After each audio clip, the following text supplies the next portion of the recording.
Did you know that the famous writer Cicero had accused criminals executed without a trial?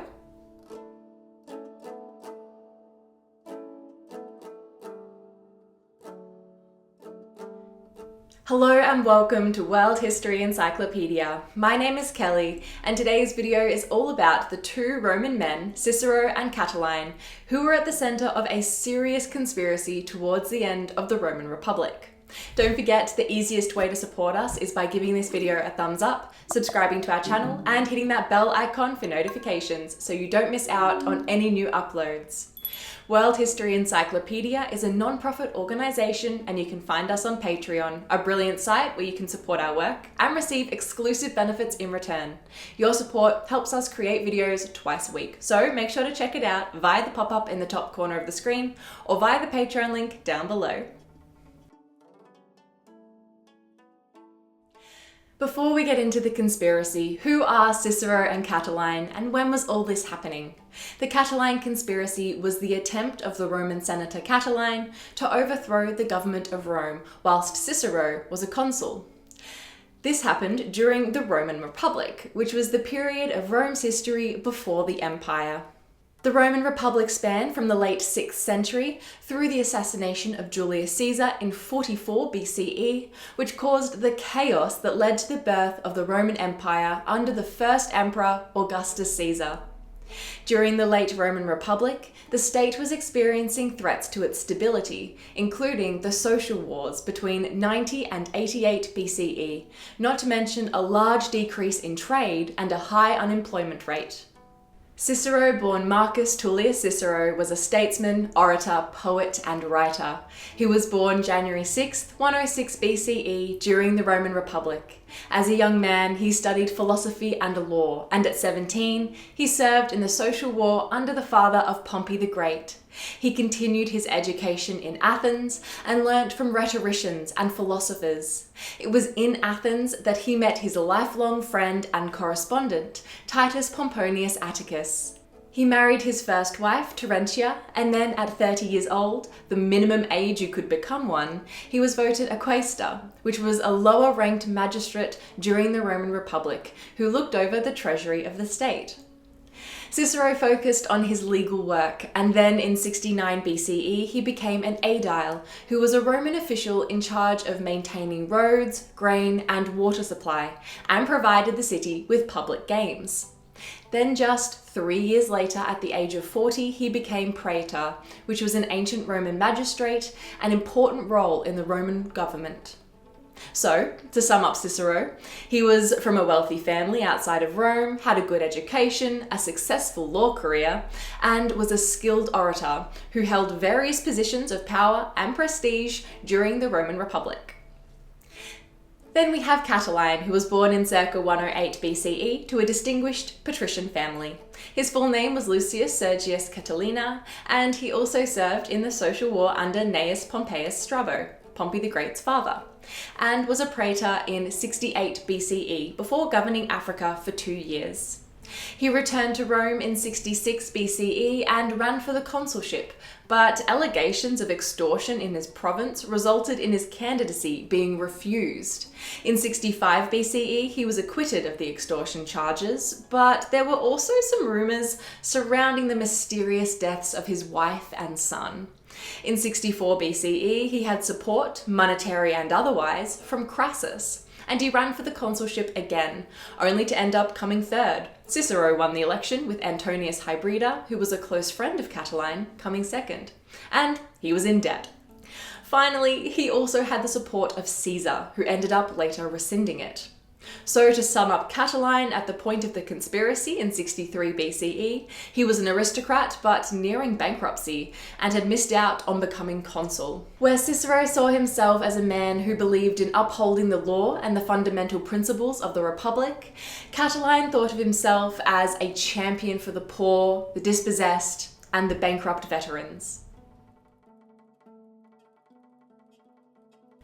Not long after the election, Cicero began hearing whispers of a conspiracy, a plan to assassinate numerous prominent officials of the government, including himself, and then burn the city down. Initially, many thought these whispers were simply rumours, and they originated from Fulvia, the mistress of Quintus Curius, who was a friend of Catiline's, but was in deep debt. Because of his debt, Fulvia was planning on leaving him for someone else, and so he told her that soon his money problems would go away because of Catiline's plot. Fulvia told all of this to Terentia, Cicero's wife, who then told her husband. Not many people believed him though, since there was little proof of the allegations.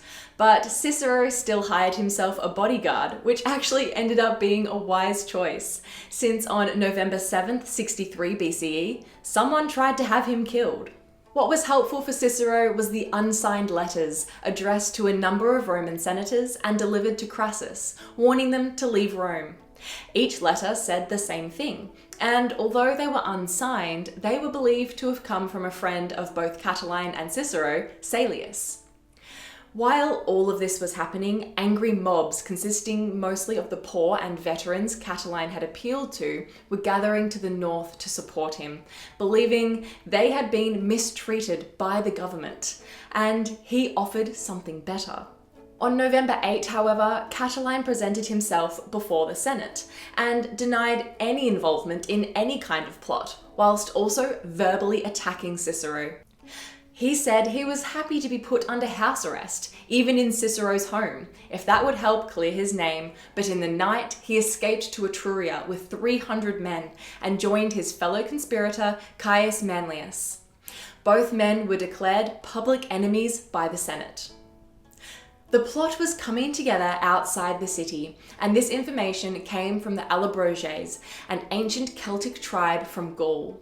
The tribe were in the city appealing to the Senate for relief from the taxes they were being forced to pay to the Republic. And while they were there, they were confronted by several conspirators, urging them to help the plot succeed by creating a revolt in Gaul. Without giving an answer, they left the city and were intercepted by Caius Pompeius, who forced them to return and tell the Senate everything they had learned from the conspirators. The Senate finally believed the plot was real, and the conspirators still in Rome were arrested.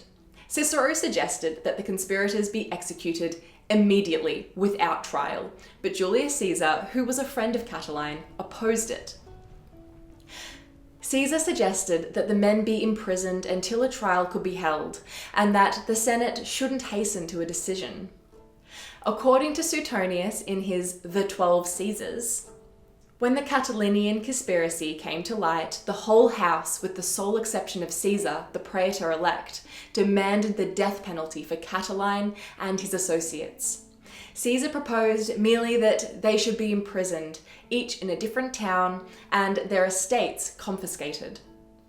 The Senate were going to agree with Caesar until Cato the Younger spoke, who was no friend of Caesar's, and he agreed with Cicero in a rousing speech that the conspirators had to be executed, that there was no other choice. And so they were executed without a trial, even though it was dictated by law that they should have gotten a trial. Cicero used his power to support the plan. The men were hanged, and Cicero was called the Pater Patriae, the father of the fatherland. Catiline's plans had all failed, and with his army, he tried to escape across the Apennine Mountains, but they were intercepted. By then, 3/4 of his supposed 20,000 strong force had deserted him, and he ended up being defeated and killed. The plot came to a complete end with his death.